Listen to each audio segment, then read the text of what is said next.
Me? Miren nada más quién me Would have just mató. been one of the others, I guess. Y ahora I'm tengo que honestly irme just glad 3 to be out of those minutos air de... ducts. You know, it's not Ay, easy for a odio cuando me hippopotamus to pasa fit up esto. there. And not easy to get down either. Not as young as I used to be. Eso As no you se can vale. see. I used to be able to do all sorts of things. You're young, you're vibrant, you have that sort of pep in your step. It reminds me of a conversation I was having with one of my good friends, Orville. We were having a nice picnic one day. I believe it was summer. No, perhaps it was it the fall? Yes. It was the fall because the leaves had turned already.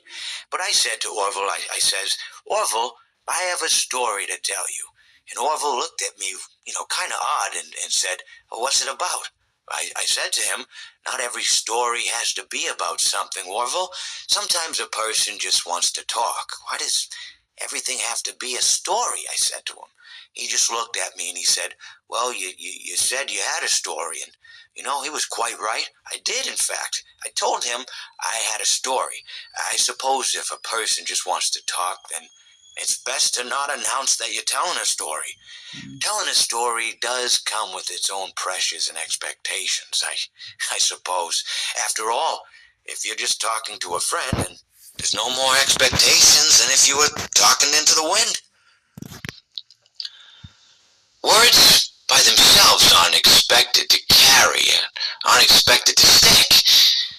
But if you announce you're telling a story, well then there'd better be a point to it all, No one wants to sit and listen to someone ramble on and on and on with absolutely no end in sight.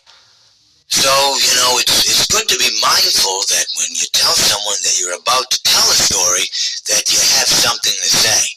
Telling someone that you're going to tell them a story is tantamount to asking them to stop what they're doing and pay attention.